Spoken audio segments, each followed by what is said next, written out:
Assalamualaikum warahmatullahi wabarakatuh. Selamat pagi anak-anak. Jumpa kembali dengan Bu Siti Masita dalam pelajaran Bahasa Indonesia. Apa kabar kalian hari ini? Sehat bukan? Nah, sebelum kita mulai pelajaran hari ini, mari kita berdoa dulu menurut kepercayaan kita masing-masing. Berdoa mulai. Selesai?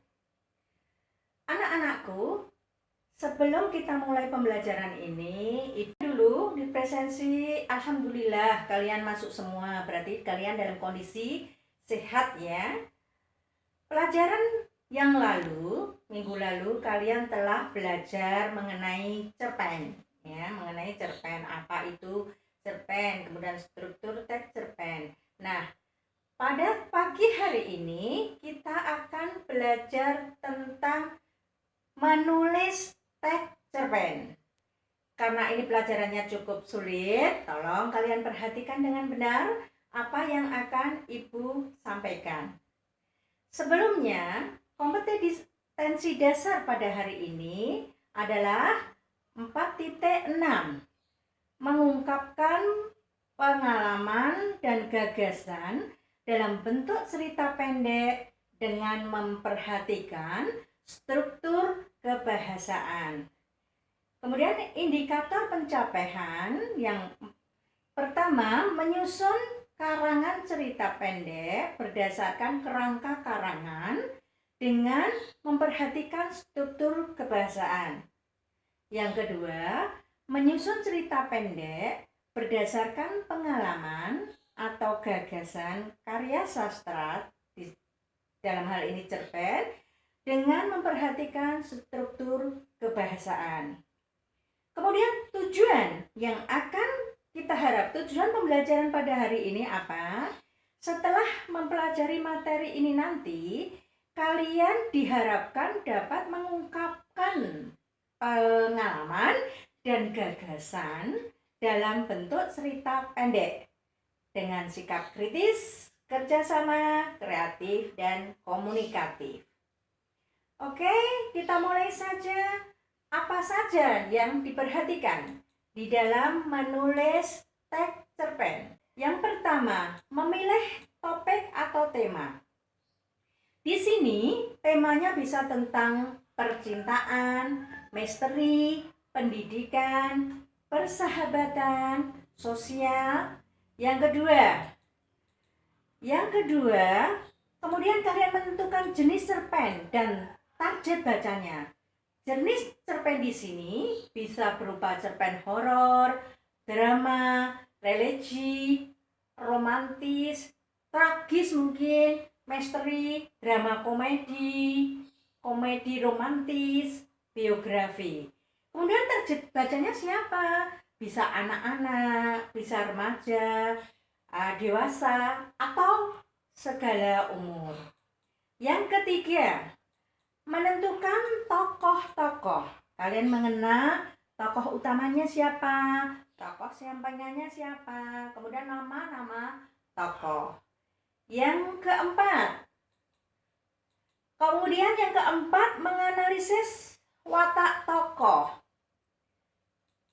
Ada penggambaran watak. Penggambaran watak di sini bisa dilihat dari dialog antar tokoh, kemudian pikiran tokoh, kemudian penggambaran fisik tokoh. Lanjut, kemudian menulis garis besar cerita. Ya, menulis garis besar cerita. Garis besar cerita meliputi apa saja yang akan terjadi, konflik yang akan terjadi, serta penyelesaian. Selanjutnya yang keenam, menentukan alur. Alur kalian mengenal ada alur maju, alur mundur, alur campuran. Kalian juga sudah tahu tahapan alur dimulai dari apa? Perkenalan, penanjakan, kemudian klimaks, kemudian puncak klimaks, kemudian yang terakhir adalah penyelesaian atau anti klimaks. Selanjutnya, menentukan latar cerita. Di manakah cerita itu terjadi? Kemudian kapan terjadinya? Kemudian bagaimana suasananya? Selanjutnya, yang kedelapan, memilih gaya penceritaan atau sudut pandang atau biasa kalian kenal dengan namanya point of view. Nah, di sini bisa orang pertama selaku pelaku utama, bisa orang pertama selaku pelaku sampingan, bisa orang ketiga yang serba tahu, bisa orang ketiga sebagai pengamat. Ya. Selanjutnya, memilih diksi yang sesuai. Di sini kalian perlu memperhatikan padu tidaknya antar kata atau kalimat, antar kata dan kalimat ya. Selanjutnya, membuat kerangka karangan sesuai alur. Jadi, langkah selanjutnya membuat kerangka karangan sesuai alur yang ditentukan dan mencakup langkah yang sebelumnya sudah dibuat. Selanjutnya, memperhatikan unsur intrinsik dan ekstrinsik.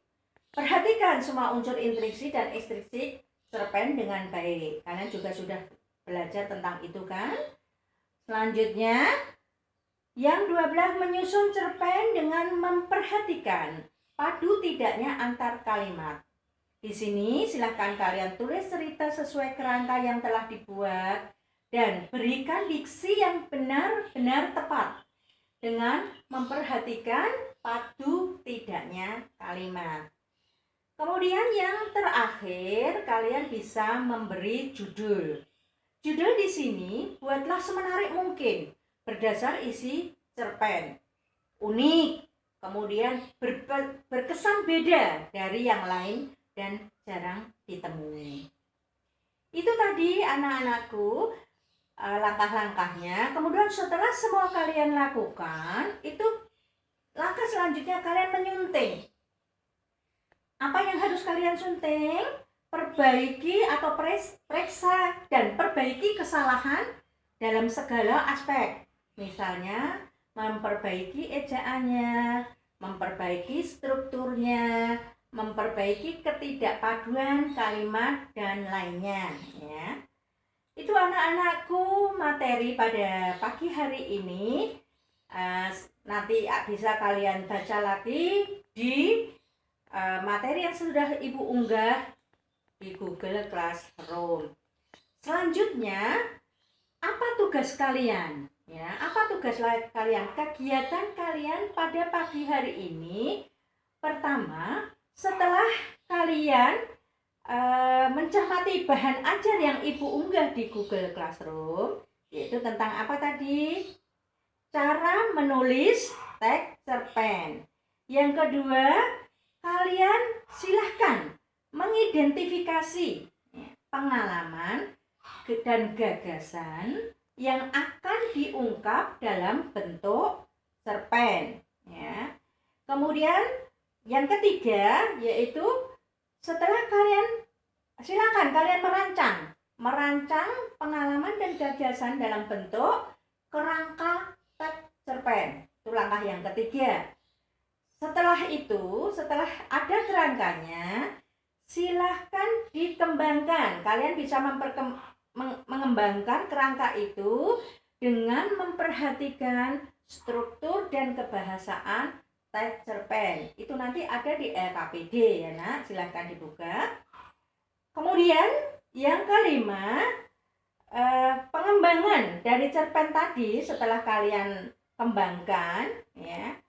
Setelah kerangka teks kalian kembangkan dengan memperhatikan struktur dan kebahasaan, kalian silahkan ditulis dalam bentuk teks ya, dalam bentuk teks. Silahkan yang setelah kalian kembangkan tadi silahkan ditulis dalam bentuk teks dengan bentuk Word ya, dan diunggah di Google Classroom untuk ditanggapi sesama teman. Nah, di sini kalian bisa saling menanggapi hasil kerja teman yang telah diunggah di Google Classroom. Selanjutnya, terakhir, kalian bisa menyimpulkan di kolom komentar ya unggahan hasil kerja teman di Google Classroom. Itu ya nak, kegiatan hari ini yang harus kalian lakukan. Nah, sekarang setelah materi yang Ibu sampaikan tadi, dari pembelajaran hari ini dapat disimpulkan apa saja nak? Memilih topik atau tema, tentukan jenis cerpen dan target bacanya, menentukan tokoh-tokoh, menganalisa watak tokoh, menulis garis besar cerita, menentukan alur, menentukan latar cerita, memilih gaya penceritaan atau sudut pandang, memilih diksi yang sesuai, membuat kerangka-kerangan sesuai alur, memperhatikan unsur intrinsik dan ekstrinsik, mulai menyusun cerpen dengan memperhatikan padu tidaknya antar kalimat, memberi judul yang paling sesuai dengan cerpen yang telah dibuat. Ya, benar anakku. Ya, betul. Itu tadi beberapa langkah ya. Ternyata panjang juga ya sebelum kita menulis teks cerpen. Ada berapa itu tadi? Ada 13 langkah. Tapi Ibu yakin kalian bisa membuat, kalian bisa mengerjakan asal ada usaha. Kemudian, setelah kita mempelajari teks cerpen, hikmah apa yang bisa kita petik? Ya, benar. Kita bisa kalian bisa menuangkan pengalaman hidup kalian ke dalam bentuk cerpen. Jadi, semua orang bisa menulis asal kalian mau melakukan. Gitu ya, nak? Nah, untuk mengetahui kedalaman ilmu yang Ibu sampaikan tadi, Ibu akan mengirimkan tugas ke kalian. Nanti silahkan dibuka di Google Classroom. Silahkan dikerjakan ya nak. Dan untuk minggu depan Ibu akan mengadakan ulangan materi, silahkan dipelajari. Jangan sampai lupa. Semangat. Ada pertanyaan sebelum Ibu tutup? Tidak. Jika tidak ada pertanyaan, oke, saya akhiri pelajaran pada hari ini. Wassalamualaikum warahmatullahi wabarakatuh. Tetap semangat nak.